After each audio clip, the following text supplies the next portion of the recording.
Okay, so we want to start with the flex station, what we're considering what we call a flex station. So this cubicle space with a half wall, so you can kind of see it still allows us to see where the students are. Full cubicle does not allow to do that, would not allow us to do this, but so imagine that we have a large computer monitor where a student could have Canvas up and also have their code or their whatever it is they're working on, keyboard, mouse, that sort of thing. There's plenty of space here for a full board set, including a VFD and that sort of thing. What we would anticipate doing is almost every class that we can do, most of them, we could do in this space. And a student would just go and grab the equipment that they need, bring it in, and set it up. We would put what's called DIN rail along some of these walls, and we would actually hook up a power supply and some other connectors and other things.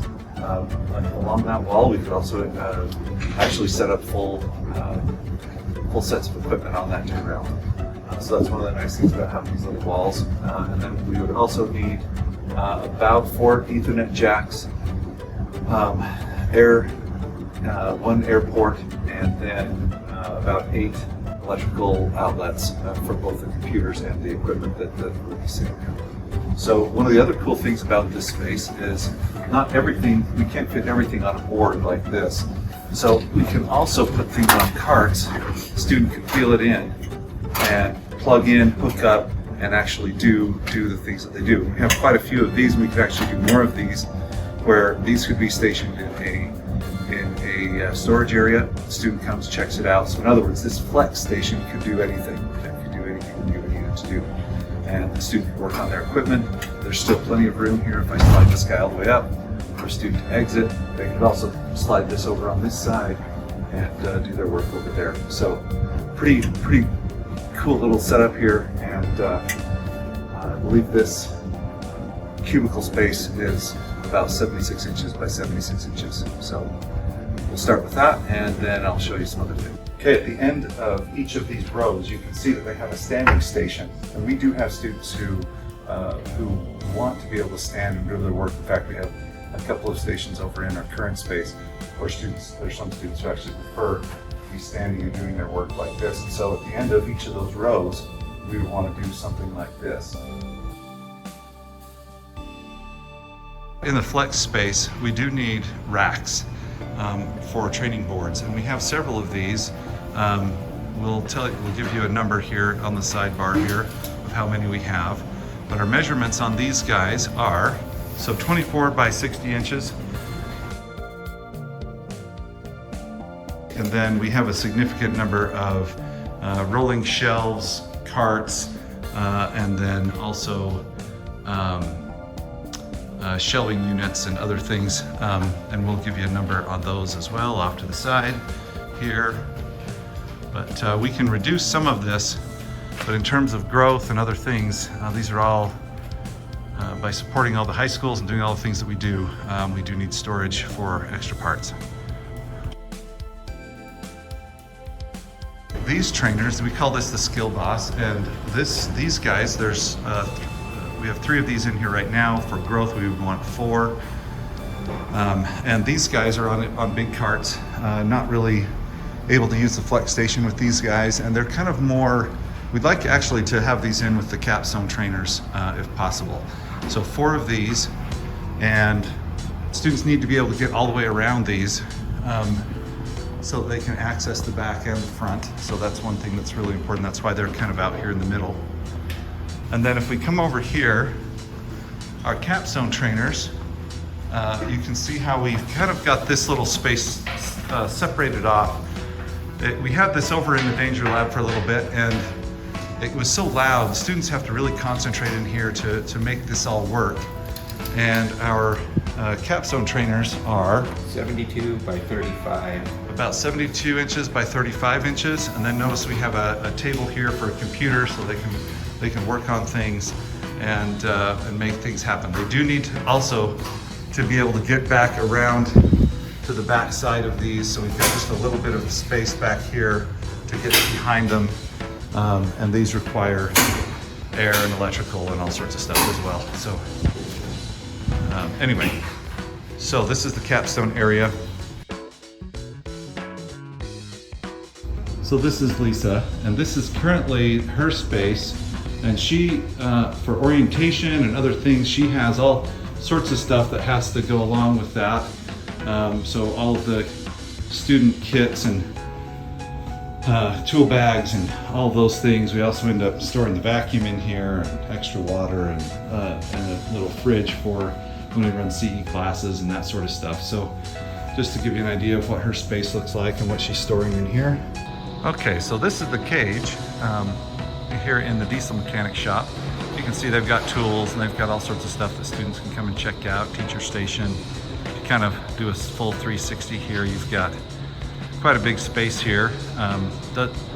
We wouldn't need this big, but what I do think is interesting is they can see if they're out here sitting at this station, or if there are multiple stations along here for teachers, you can basically see anywhere in the shop at any given time. And this is a big shop, and they start hanging stuff on the cage and that sort of stuff. But even when they step out from the hallway or anything like that, they can see all over the place, and then they can lock this cage up, and they got all their expensive tools in here and that sort of thing. And so one thought I had was, you know, if the walls for a storage area came out like this, and then there was like just a space kind of coming around in an L shape here for teacher stations and that sort of stuff, that could be kind of interesting. One drawback to this is, and I'll just kind of show, kind of going around so they can really see all the way around this place if they didn't have those tools there and a few other things. I just thought that was really cool for a long time. One problem with the cage idea is the Danger Lab, like Stephen, for example, our one instructor, he really needs to be right near the Danger Lab. And it's good to have as many eyes on the Danger Lab as we can.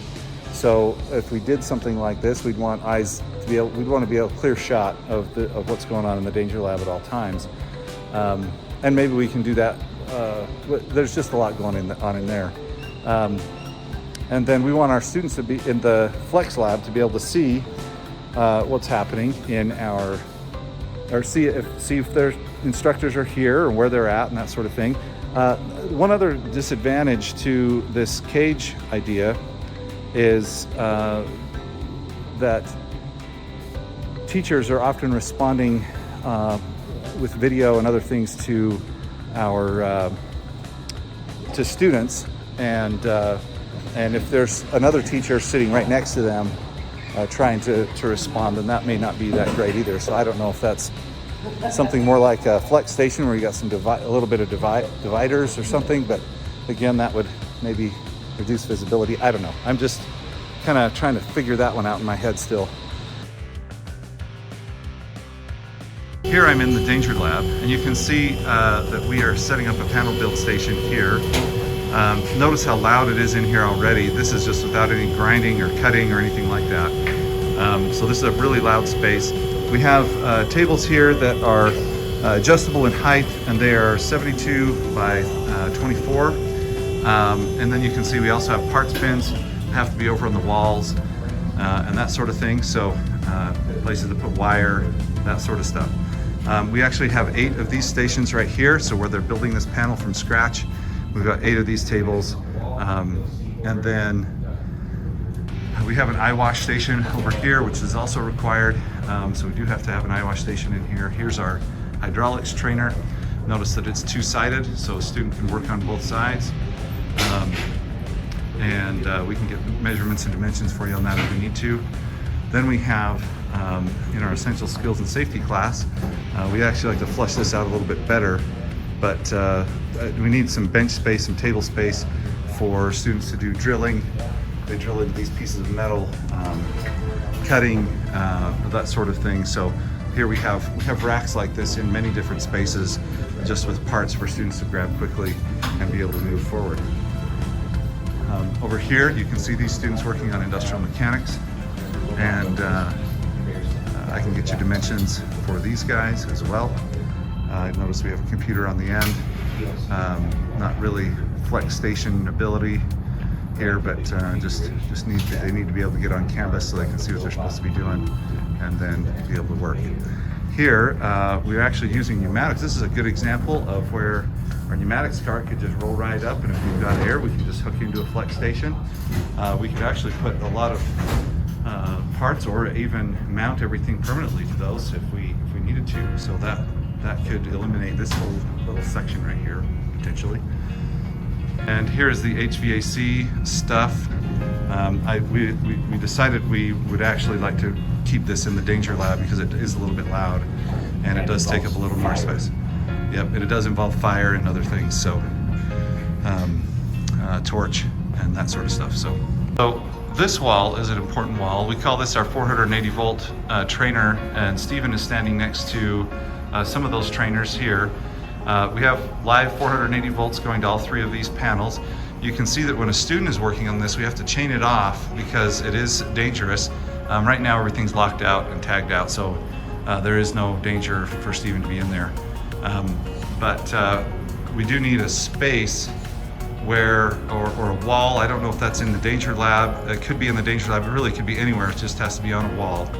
And we have to be able to rope it off, or when it's in use. All the time. Yeah, it's not roped off all the time, just when as needed. Okay, here in the robot lab, we have our robot stations, and they are a certain number of dimensions wide and tall. Let's put that over on the side. Students do need to be able to walk around these, so you can see how we have them kind of spaced. And then our Yamaha robots, those can actually go, these can actually be part of the flex station. This is kind of the cool part, and so can our Cognex cameras. We can put those on carts over here and actually just move those over to a flex station. We do have some older robots that we still use, but don't. We kind of call this our demo robots, and it's a little extra space for things like that in different corners, different places. You can see this robot is actually more art than it is anything else, but I use it for demonstrating, welding torches and other things and it's pretty cool to have in here. These are demo bots, so we actually use those for demonstration purposes, and they can be running or not running. So anyway, and then we've got our new robots with the controllers on them, and those controllers are actually pretty big. So that's where the controllers have to go on the end there, and this is kind of how we're setting these guys up.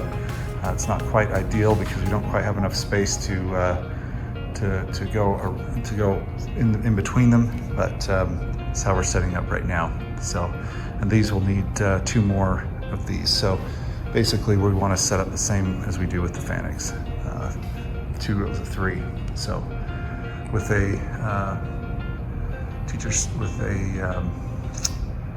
TV up in front and whiteboards.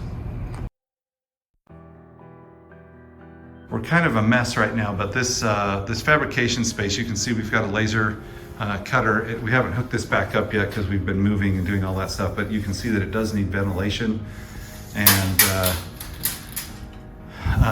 its current dimensions are 52 by 68. 52 by 68. In addition to the laser cutter in the Fab Lab, we also have a wide format inkjet printer. We also have several benches where we put things like laminators and plastic bending tools and other things, 3D printers. We have about 6 3D printers that we use to make parts for kits and other things. So several benches, maybe 6 benches that have storage that can slide underneath them for the fabrication lab.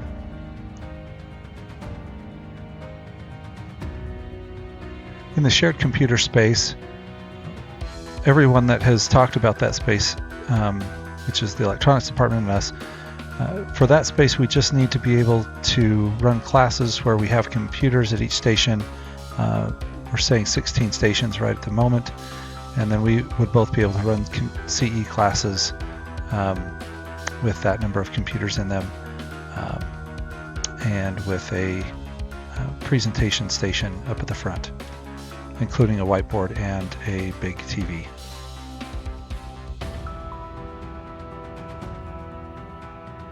We have a process trainer that requires water and a drain, as does a aquaponics trainer that the electronics department has.